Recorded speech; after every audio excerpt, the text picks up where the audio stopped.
अस्सलाम वालेकुम नाजरीन, आप देख रहे हैं INN चैनल। मैं हूं शेख अहमद अली। इस न्यूज़ बुलेटिन में आइए नज़र डालते हैं दिन भर की बड़ी खबरों पर। तेलंगाना के चीफ मिनिस्टर चंद्रशेखर राव आज बिहार के दौरे पर हैं। आज वो खुसूसी तैयारी के जरिए सुबह हैदराबाद से पटना पहुंचे, जहां उन्हें बिहार के चीफ मिनिस्टर नीतीश कुमार और deputy chief minister Tejashwi Yadav ने इस्तकबाल किया। केसीआर ने वहां तेलंगाना हुकूमत की जानिब से किए गए ऐलान के मुताबिक गलवान वादी में शहीद होने वाले हिंदुस्तानी फौजियों के पसमंदगान को माली इमदाद फराहम की। शहीद फौजियों के पसमंदगान के साथ साथ चीफ मिनिस्टर ने हालिया अरसे में शहर हैदराबाद में पेश आए हादसे के 12 महलूकीन के अफराद खानदान को भी माली इमदाद फराहम की। वज़ीर आला केसीआर रियासत बिहार के अपने हम मनसब नीतीश कुमार के हमरा उन अफराद में चेक्स की तकसीम अमल में लाई। बाद चीफ मिनिस्टर रियासत बिहार के अपने हम मनसब की जानिब से उनके एजाज़ में तरतीब दिए गए ज़ोहराने में शिरकत की। इस मौके पर दोनों चीफ मिनिस्टर्स ने मुल्क में मौजूदा सियासी सूरत हाल पर तबादला ख्याल किया। केसीआर ने आज साबिक़ वजीर लालू प्रसाद यादव से भी मुलाकात की।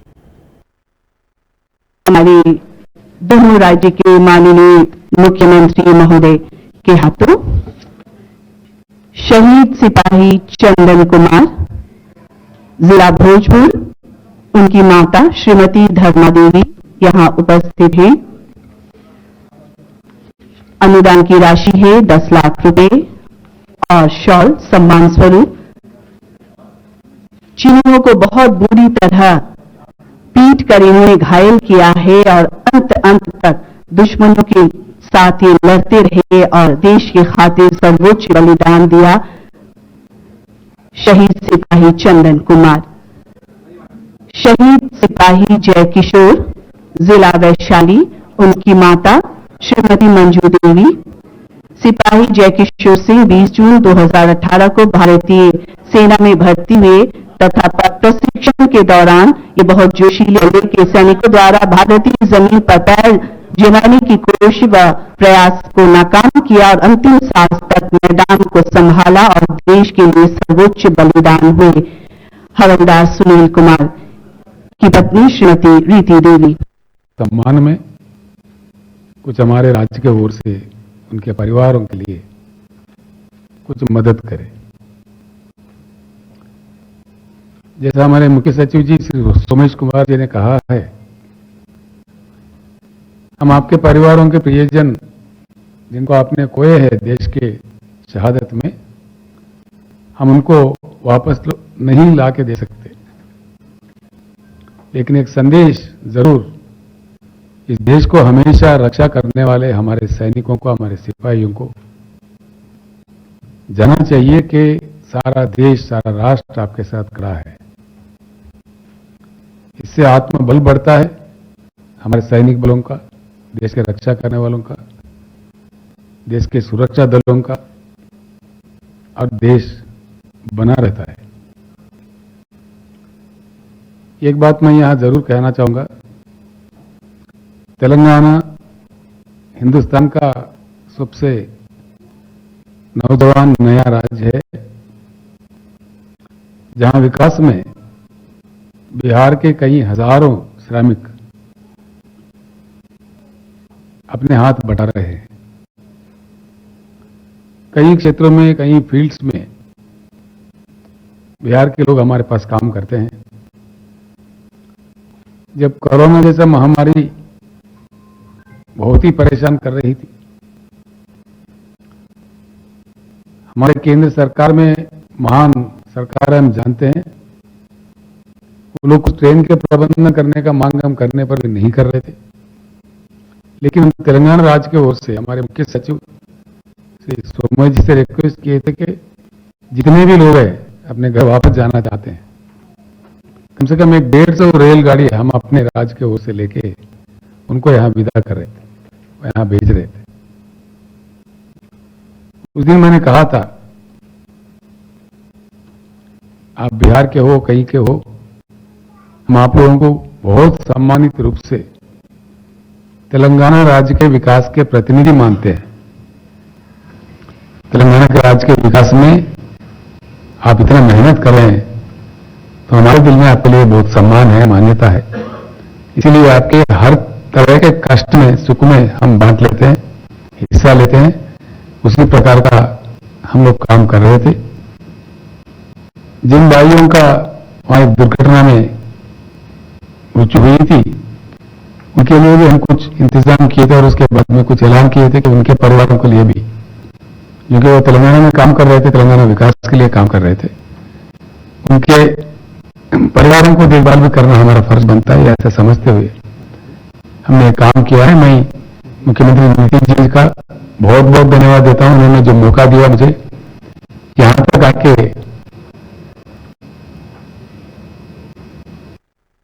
तो इसको लेकर के तो सब लोगों को तकलीफ हुई थी, और जो कुछ भी था, और केंद्र सरकार की तरफ से जो कुछ भी आर्मी के साथ हुआ है उसके लिए जो दिया जाता है, और उसके अलावे हम लोगों ने भी राज्य सरकार में ये तय कर लिया था कि शहीदों के परिवारों को, 5 शहीदों के परिवारों को 11-11 लाख रुपए का अनुग्रह अनुदान देंगे, और इसके अलावे मुख्यमंत्री राहत कोष से उन 5 शहीद के परिवारों को 25-25 लाख रुपए अनुग्रह अनुदान दिया गया था। तो ये सब तो जो करना है करते ही हैं, लेकिन ये देख लीजिए, ये तो यहां के थे तो हम लोग कर रहे हैं, लेकिन आप जरा सोच लीजिए कि तेलंगाना से ही उन्होंने किया, घटना वहां की नहीं, घटना तो लद्दाख की है, और वहां के लिए भी इन्होंने, जो लोग भी इस तरह की दुर्घटना से ग्रस्त हुए थे, इससे आर्मी वाले लोग, तो उसमें जो भी चाइना के लोगों ने किया था,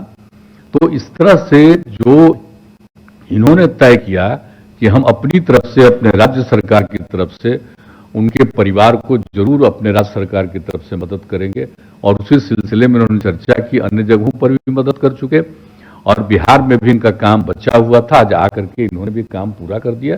ये बहुत ही बड़ी बात है, आप सब लोगों ने ये सब काम कर दिया है। और जो कुछ भी था, और 23 मार्च 2022 को जो एक स्क्रैप गोदाम में जो हुआ था, 12 लोगों की मृत्यु हो गई थी, और उसी हिसाब से आप लोगों ने भी उन लोगों के लिए यहाँ पर आकर के 5-5 लाख रुपया कर दिया है। और जब ऐसी घटना कहीं हमारे बिहार के लोग जो काम करते हैं दूसरी जगह पर, मजदूरी करते हैं, कुछ तरह की कोई घटना घटती है, तो हम लोग राज्य सरकार की तरफ से भी इसके लिए मदद करते हैं। तो इन सब लोगों के लिए जो राज्य सरकार की तरफ से, एक तो मुख्यमंत्री राहत कोष से 2-2 लाख रुपया, और एक जो है बिहार प्रवासी मजदूर दुर्घटना अनुदान योजना, उसके माध्यम से भी 1-1 लाख रुपया सबको, ये सब तो हम लोग करते हैं। लेकिन आपने सब लोगों के लिए किया और सबको वहां से भेजने की व्यवस्था की, तो ये सब बात, आप इस बात के लिए चिंता करते हैं और ध्यान देते हैं, ये बड़ी खुशी की बात है। और जो कुछ भी है, और हम लोगों के यहाँ दिल्ली में जो हमारा स्थानीय आयुक्त है कार्यालय, उसमें श्रम संसाधन विभाग के पदाधिकारी को रखा जाता है। तो इसको लेकर के तो सब लोगों को तकलीफ हुई थी, और जो कुछ भी था, और केंद्र सरकार की तरफ से जो कुछ भी आर्मी के साथ हुआ है उसके लिए जो दिया जाता है, और उसके अलावा के सैनिकों द्वारा भारतीय जमीन पर पैर गिराने की कोशिश व प्रयास को नाकाम किया और अंतिम सांस तक मैदान को संभाला और देश के लिए सर्वोच्च बलिदान हुए हवलदार सुनील। सदर तेलंगाना राष्ट्र समिति और चीफ मिनिस्टर के चंद्रशेखर राव समझा जाता है कि हुकूमत और हुक्मरान पार्टी के खिलाफ भारतीय जनता पार्टी के हमलों और तनकीदों का मौसर और शदीद अंदाज में जवाब देने में नाकामी और तसाहुली पर पार्टी के अरकान असेंबली, अरकान काउंसिल और अरकान पार्लियामेंट से नाखुश हैं। जराये ने बताया कि हालिया अरसे में बीजेपी के अलावा कांग्रेस के रियासती कायदीन ने बिलखुसूस चीफ मिनिस्टर केसीआर के खिलाफ अमलन सियासी जंग छेड़ दी है, और वो रोजाना की बुनियाद पर चीफ मिनिस्टर और हुकूमत के खिलाफ इल्जामात आयद करते रहे हैं। तमाम हुक्मरान जमात की जानिब से चंद वज़रा और अवामी नुमाइंदे ही उन तनकीदों का जवाब देने के लिए आगे आ रहे हैं। अजला के अपोजिशन कायदीन भी हुकूमत पर तनकीदों और बरहमी में कोई कसर नहीं छोड़ रहे हैं, लेकिन अजला के टीआरएस कायदीन उन अपोजिशन कायदीन का मौसर अंदाज में जवाब नहीं दे रहे हैं। जराये ने बताया कि 3 सितंबर को टीआरएस लेजिस्लेचर पार्टी का जो इजलास मुनक्किद होने वाला है, उसे सियासी हल्के गैर मामूली अहमियत और हैसियत दे रहे हैं। चंद गोशों का यह भी कयास और ख्याल है कि सदर पार्टी केसीआर इस इजलास के दौरान वसत मुद्दती इंतखाबात का इशारा भी दे सकते हैं। ताहम मौजूदा हालात और वाकयात इसके मुतकाजी नजर नहीं आते और रियासत में फिलफौर वसत मुद्दती इंतखाबात के कोई हालात दिखाई नहीं दे रहे हैं। चूंकि रियासत में आइंदा साल असम्बली इंतखाबात भी शेड्यूल के मुताबिक मुनक़िद होने वाले हैं, समझा जाता है कि उन इंतखाबात के पेश नज़र चीफ मिनिस्टर TRS-LP के इजलास के दौरान अपनी पार्टी के मुंतखबा अवामी नुमाइंदों को एक नया रूट मैप देंगे ताकि वो आइंदा इंतखाबात के लिए अभी से ही तैयारियां और इक़दाम शुरू कर दें। वज़ीर सेहत टी हरीश राव ने चारशंबे को निज़ाम इंस्टीट्यूट ऑफ मेडिकल साइंसेज का दौरा करते हुए उन खवातीन की आयदत की जिन्हें ज़िले रंगारेड्डी में खानदानी मनसूबाबंदी के एक कैंप में ऑपरेशन के बाद तबीयत बिगड़ जाने के बायस शरीक करवाया गया था। डॉक्टरों ने वज़ीर सेहत को बताया कि ये खवातीन कमज़ोर हो गई हैं, इस वजह से ICU में उनका इलाज किया जा रहा है। ताहम डॉक्टर्स ने कहा कि तशवीश या परेशानी की कोई बात नहीं है और तमाम खवातीन को आने वाले चंद दिन के दौरान डिस्चार्ज कर दिया जाएगा। वज़ीर सेहत ने बाद मीडिया के नुमाइंदों से बात करते हुए कहा कि तमाम खवातीन महफूज हैं और उन्हें 2 या 3 दिन में डिस्चार्ज किया जा सकता है। हरीश राव ने कहा कि हुकूमत उन खवातीन को बेहतर इलाज फराहम कर रही है और हर खातून की सेहत पर एक डॉक्टर नजर रखे हुए है। यहाँ इस बात का जिक्र बेमहल ना होगा कि जिला रंगारेड्डी के इब्राहिमपट्टनम में खानदानी मनसूबाबंदी कैंप में ऑपरेशन के दौरान 4 खवातीन की मौत हो गई और दूसरी कई खवातीन की तबीयत बिगड़ गई थी। 25 अगस्त को इब्राहिमपट्टनम के एक दवाखाने में एक कैंप मुनक्किद किया गया था। हरीश राव ने इस वाक़े को बदबख्ताना करार देते हुए कहा कि रियासत की तारीख में कभी भी ऐसा नहीं हुआ। उन्होंने निशानदेही की कि गुज़िश्ता 6 या 7 साल के दौरान रियासत में तकरीबन 12 लाख खवातीन की खानदानी मनसूबाबंदी कैंप में सर्जरियाँ की गई। उन्होंने मजीद कहा कि हुकूमत ने इस वाक़े का सख्त नोट लेते हुए सर्जरी करने वाले डॉक्टरों के लाइसेंस मनसूख कर दिए हैं और हुकूमत ने सुपरिंटेंडेंट हॉस्पिटल को ताहयात मुअत्तल कर दिया है। तेलंगाना भर में मुख्तलिफ मकामात पर नए मंजूर शुदा आसरा वज़ाइफ के कार्ड तकसीम किए गए। इस प्रोग्राम में वुज़रा और अवामी नुमाइंदों ने शिरकत की। वज़ीर इमारत और शवारे प्रशांत रेड्डी ने निज़ामाबाद जिले के बालकुंडा, वेलपुरा और मोरताड़ मंडलों में आसरा वज़ाइफ और तनहा जिंदगी गुजारने वाली खवातीन के लिए वज़ाइफ के कार्ड तकसीम किए। उन्होंने इस मौके पर कहा कि KCR हुकूमत ने 57 साल से ज़्यादा उम्र के अफराद के लिए वजीफे को यकीनी बनाया। वज़ीर ट्रांसपोर्ट पोर्ट अजय कुमार ने जिले खम्मम में नए मंजूर शुदा वज़ाइफ के कार्ड जारी किए। Government whip G Sunitha Mahender Reddy ने वाज़ेह किया कि वज़ीर आला KCR रियासत के तमाम तबकात के अफराद के लिए फलाही स्कीमात पर अमल को यकीनी बना रहे हैं। मुल्क भर में सेकुलर पार्टी के तौर पर TRS पार्टी और सेकुलर लीडर के लिए KCR मशहूर है, इसीलिए दीगर पार्टियों के कारकुन और कायदीन TRS पार्टी में शामिल हो रहे हैं। इन ख्यालात का इजहार रियासती वज़ीर दाखिला मोहम्मद महमूद अली ने आसिफ नगर डिवीजन के 20 कारकुनों की TRS पार्टी में शमूलियत के मौके पर किया। TRS कायद व नामपल्ली इंचार्ज आनंद गौड़ और आसिफ नगर हल्के के सीनियर कायद विद्यासागर की क़यादत में कांग्रेस पार्टी के 20 कारकुनों ने तेलंगाना के रियासती वज़ीर दाखिला महमूद अली की मौजूदगी में TRS पार्टी में शमूलियत इख्तियार की।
उसी दिन खुशी के दिन खासतौर से आने वाले CM साहब का सेकुलरिज्म देखते हुए नामपल्ली कॉन्स्टिट्यूंसी में हमारे आनंद साहब की सदारत में, विद्यासागर साहब की सदारत में जो सीनियर लीडर्स है, इंचार्ज साहब की, आज मुराद साहब उनके साथ सारे साथियों के साथ TRS पार्टी ज्वाइन करें। उस पार्टी में मैं उनका बहुत दिल की गहराई से खैर मकदम करता हूँ। यकीनन उनके अल्फाज हैं, हिंदुस्तान में अगर कोई सेकुलर लीडर है तो KCR लोग कुछ दिन पहले के हालात देख चुके हैं, किस तरह सेकुलरिज्म का मुजाहरा करते हुए आज सीएम साहब ने यहाँ लैंड ऑर्डर कंट्रोल किया। यकीनन हम लोग खुश नसीब हैं, हमें अल्लाह ताला ने एक बहुत अच्छे लीडर को नसीब फरमाया हमारी स्टेट के लिए। स्टेट को भी उन्होंने हासिल किया और आज अमन कायम करने में और तरक्की दिलाने में हिंदुस्तान में वाहिद लीडर तो केसीआर। तेलंगाना बनने के बाद 2014 से तेलंगाना के अंदर जिस तरह अमन कायम है उसे देखकर लोग बहुत मुतासिर होते हैं, क्योंकि पिछले 65 साल में हमेशा फिसादात हुआ करते थे, तरक्की नहीं होती थी। आज अमन भी है और तरक्की बहुत तेजी से हो रही। आज सारे हिंदुस्तान में लोग गुजरात मॉडल कहते हैं, गुजरात मॉडल हमारे सामने टोटल फेल हो चुका है। आज तेलंगाना मॉडल सारे लोग हिंदुस्तान के नहीं अदर कंट्रीज के लोग देख रहे हैं। तेलंगाना की तरक्की और तेलंगाना का डेवलपमेंट कोरोना जैसे हालात में भी, जैसे कर्फ्यू जैसे हालात में भी जीएचएमसी की तरफ से जो हमारे डायनेमिक मिनिस्टर केटी रामाराव साहब जो म्यूनसिपल मिनिस्टर है उनकी तरफ से रात रोड डाले जा रहे थे। लोग जब सुबह उठकर दरवाजा खोल रहे हैं तो घर के सामने एक जबरदस्त अच्छी रोड पड़ रही है। ऐसा काम करने वाली कोई स्टेट है वो तेलंगाना स्टेट है। और यहाँ पर बगैर जात पात के किसी भी हर एक को तरक्की के मौके बढ़ा में खासतौर से सीएम साहब ने 92 एम्प्लॉइज प्रोवाइड किए। आज सरकारी मुलाजिमत मिलना बहुत मुश्किल है, लोग वायदे करते हैं देते नहीं, और हमारे सीएम साहब ने जिस तरह हमेशा भर्ती करते रहे, इस साल के अंदर 92,000 मुलाजिमत फराहम किए। और खास बात ये कि उसमें मुस्लिम भाइयों के लिए जो उर्दू दान लोग हैं उसमें तेलुगु में भी लिख सकते हैं, इम्तिहान जो हो रहे हैं इंग्लिश में भी लिख सकते हैं और उर्दू में भी लिख सकते हैं। ये पहली मरतबा मौका मिला। यही देखकर सारे स्टेट के नहीं सारे कंट्री के मुसलमान बहुत खुश हैं। और हमारे स्टेट में जो अमन है और सबके तरक्की के मौके फराहम करने वाले कोई लीडर है तो वो केसीआर साहब है। ये देखकर हमारे भाइयों ने आज टीआरएस पार्टी में शामिल है, उनका खैर मकदम करता हूँ। और नामपल्ली कॉन्स्टिट्यूंसी काफी दिन ब दिन आनंद साहब की सदारत में और तमाम वहाँ के कायदीन की सदारत में काफी तरक्की कर रही है। यहाँ पर तेलंगाना के मनसूबाबंदी कमीशन के नायब सदरनशीन विनोद कुमार ने एतराज करते हुए वाजे किया कि मरकजी हुकूमत बिजली के बकाया जात के मामले में तेलंगाना के साथ नाइंसाफी कर रही है। उन्होंने कहा कि आंध्र प्रदेश और तेलंगाना के दरमियान तनाजात के मामले में सिर्फ मरकजी महकमे दाखिले को मुदाखलत करनी चाहिए और हल तलाश करना चाहिए, मरकजी वजारत बिजली को नहीं। विनोद ने याद दिलाया कि अगर एपी तंजीम नौ एक्ट के तहत रियासतों के दरमियान कोई तनाज़ा है तो मरकजी वजारत दाखिला पहल करे और उन्हें हल करने के तरीके इख्तियार करे। ताहम मरकजी वजारत बरकी की जानिब से बिजली के बकाया जात के मामले में एक तरफा फैसला लेना मुनासिब नहीं है। उन्होंने कहा कि फरीकैन के दलाइल सुनने के बाद फैसला किया जाना चाहिए। सिर्फ आंध्र प्रदेश के दलाइल का दिफा करना और एक माह के अंदर अंदर बिजली के वाजिबात की अदायगी के लिए तेलंगाना को अहकाम जारी करना बिल्कुल भी जायज़ नहीं है। विनोद कुमार ने कहा कि मरकजी वजारत दाखिला जिसे बड़ा रोल अदा करना है उसका इस मामले में खामोश रहना मुनासिब नहीं है। आंध्र प्रदेश रियासत तेलंगाना की बिजली की कंपनियों को 12,940 करोड़ रुपए वाजिबुल अदा है, लेकिन मरकजी वजारत बिजली की जानिब से उसको नजरअंदाज करना और सिर्फ आंध्र प्रदेश के दावों को सुनना दुरुस्त तरीका नहीं है। विनोद कुमार ने कहा कि बिजली के कंपनी एपी जेनको ने तेलंगाना हाईकोर्ट में कर्जी दाखिल की और बिजली के बकाया जात के मामले में उसे वापस ले लिया। तेलंगाना की बिजली की कंपनियों टीएस जेनको और डिस्कॉम ने आंध्र प्रदेश जेनको की पॉलिसी के खिलाफ रियासती हाईकोर्ट में रिट दरखास्तें दाखिल की। तेलंगाना रियासत की तश्कील के इब्तदाई दिनों में उस वक्त के वजीर आला चंद्रबाबू नायडू ने आंध्र प्रदेश रीऑर्गेनाइजेशन एक्ट पर अमल नहीं किया था और इस एक्ट की खिलाफ वर्जी की थी। उसकी वजह से तेलंगाना हुकूमत को दूसरी रियासतों से ज्यादा कीमत पर बिजली खरीदनी पड़ी। तेलंगाना हुकूमत ने कॉन्ट्रीब्यूटरी पेंशन स्कीम के तहत आने वाले रियासती सरकारी मुलाजिमीन को फैमिली पेंशन देने से मुतालिक वाज़े हिदायत जारी की है। महकमा खजाने ने गुज़िश्ता साल 11 जून को जारी करदा जियो के मुताबिक मंगल को तमाम अजला को गाइडलाइंस के साथ एक सर्कुलर भेजा है। इस सर्कुलर के मुताबिक फौत होने वाले मुलाजिमीन या खिदमत अंजाम देने के काबिल ना होने वाले मुलाजिमीन की आखिरी माह की तनख्वाह का 33% उसके ख़ानदान को पेंशन के तौर पर दिया जाएगा। इसी तरह ये पेंशन स्कीम उस वक्त भी लागू होगी जब कॉन्ट्रीब्यूटरी पेंशन माजी में मुलाजिम की तनख्वाह से नहीं काटी गई हो और पेंशन के लिए कोई परमानेंट अकाउंट नंबर ना हो। ये पेंशन उन मुलाजिमीन के अहले खाना पर भी लागू होगी जो इन अहकामात से पहले फौत हो गए या जो सर्विस से बाहर थे और जुज़वी पेंशन हासिल कर रहे हैं। इससे 1500 मुलाजिमीन के खानदानों को पेंशन की मंजूरी की राह हमवार हो गई है।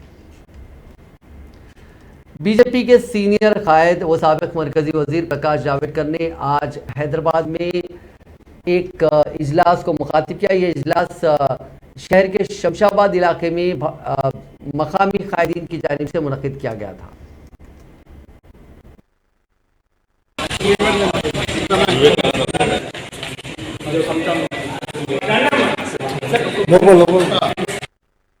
रोने पड़े। 1,60,000 रुपए उन्होंने जिंदगी में कभी नहीं देखे थे, वो 3 करोड़ लोगों के खाते में आ गए। शहर में भी जो छोटा मकान लेते हैं या फ्लैट लेते हैं उनको 2.5 लाख रुपए का उनका EMI कम होता है, ऐसी 2,70,000 रुपए सरकार देती है, मोदी सरकार देती है। घर में टॉयलेट बने नहीं थे, यहाँ भी शमशाबाद में भी अब हो गए। करोड़ लोगों के घर में नल नहीं थे, वो मिले। जो दूर से पानी लाती थी महिलाएं, उनके जीवन में ये एनजीओ बैठे हैं, कितना बदलाव हुआ। नल आए और बाकी भी सबका आएगा, यानी सबको बिजली, सबको मकान, सबका जनधन अकाउंट, सबका टॉयलेट, सबके पास गैस, सबके पास नल से जल। मैं दिल्ली में 100 रुपए भेजता हूँ दिल्ली से और गरीब को 15 रुपए मिलते हैं। खुद ही कहते थे कि 85 रुपए बीच में रास्ते में ही खत्म हो रहे, खा रहे लोग। लेकिन अब बैंकों के 40 करोड़ खाते गरीबों के खुलवाए और अब मोदी जी 100 रुपए दिल्ली से भेजते हैं तो 100 के 100 रुपए खाते में जमा होते हैं। ये फर्क हुआ, ये देश में क्रांति हुई। इस साल में 21 लाख करोड़ से ज्यादा पैसे, मजदूरी हो, स्कॉलरशिप हो, पेंशन हो, गरीबों को जो भी सब्सिडी है, किसान, इसमें किसान जो होंगे उनको भी तो सम्मान निधि मिलता है। यहाँ मिलता है कि कोई किसान है, देखो यहाँ भी बहुत हो गए रोने पड़े।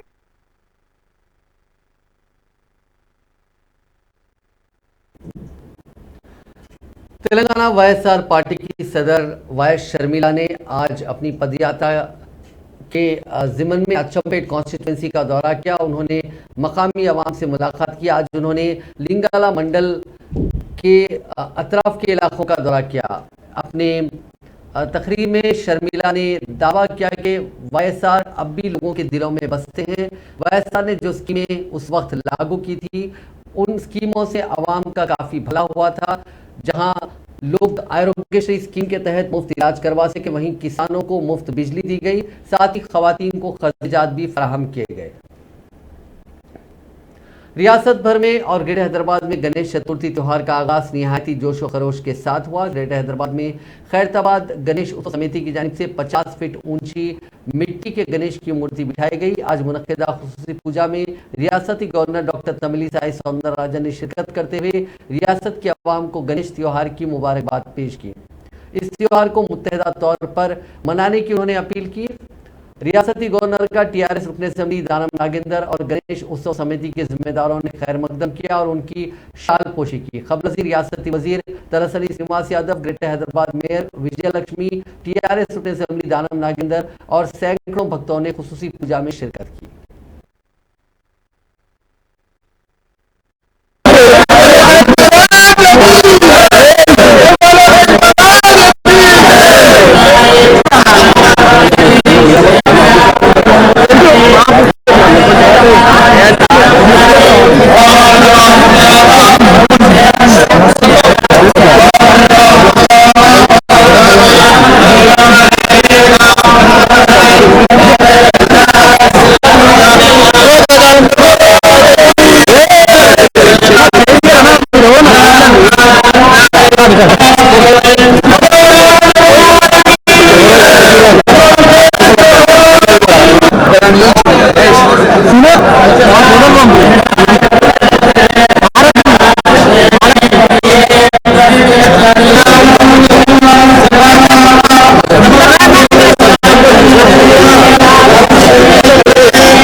रियासत की सियासी जमातों के दफातर में विनायक चतुर्थी के आगाज के मौके पर गणेश की मूर्तियां बिठाई गई और खुसूसी पूजा का एहतमाम किया गया। इस सिलसिले में कांग्रेस के हेडक्वार्टर गांधी भवन में मुनक्किद पूजा में सदर तेलंगाना प्रदेश कांग्रेस कमेटी रेवंत रेड्डी और दीगर कायदीन ने शिरकत की। वहीं बीजेपी के दफ्तर में बीजेपी के रियासती सदर बंडी संजय, रुकन राज्यसभा डॉक्टर लक्ष्मण और दीगर कायदीन ने शिरकत की।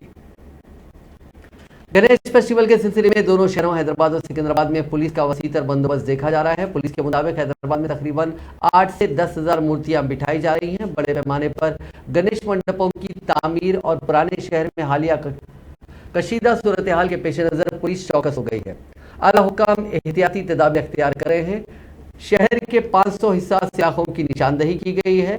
उन इलाकों में मरकजी फोर्सेस भी सिक्योरिटी ड्यूटी पर होगी। हिसास इलाकों का सीनियर पुलिस हुकाम वक्फे से दौरा कर रहे हैं।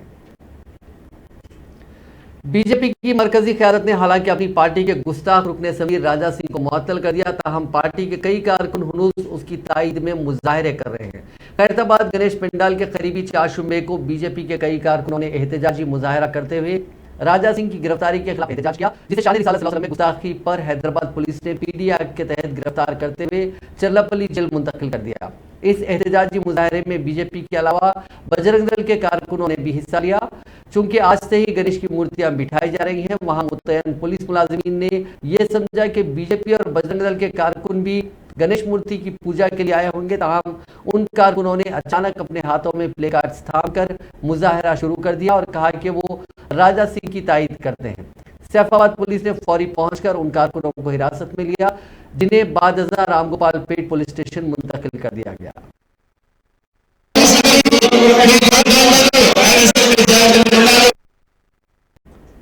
हैदराबाद के नवाही इलाके यातनगर में पेश आए सड़क हादसे में 2 अफराद शदीद तौर पर जख्मी हो गए। यह हादसा यातनगर के वार्ड एंड डेड स्कूल के करीब उस वक्त पेश आया जब आंध्र प्रदेश की आरटीसी बस का टायर फट पड़ा। इस पर ड्राइवर ने बस को रोकने की कोशिश की। इसी दौरान उसने बस का तवाजुन खो दिया और यह बस लॉरी से टकरा गई। इस हादसे में 2 अफराद शदीद तौर पर जख्मी हो गए और मजीद 3 मामूली जख्मी हुए। इत्तला मिलते ही पुलिस वहां पहुंची, जिसने जख्मियों को इलाज के लिए अस्पताल मुंतकिल कर दिया।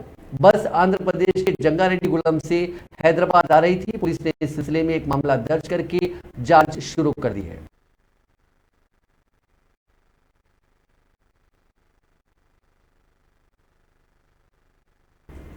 जिले मंचिरियाल में बिजली के शॉक से मां और बेटी की मौत हो गई। यह वाकया जिले के कोटापल्ली मंडल के बोपारम गांव में पेश आया। तफसीलात के मुताबिक जी सरिता अपने शोहर और बेटी के साथ खेत गई थी। इस दौरान वहां पर बिजली का झटका लगने से मां और बेटी दोनों की मौत हो गई और शोहर जी समैया की हालत तशवीशनाक है। इत्तला मिलने पर पुलिस मौके पर पहुंच गई। लाशों को निकालकर पोस्टमार्टम के लिए अस्पताल पहुंचाया गया। पुलिस इस सिलसिले में जांच कर रही है।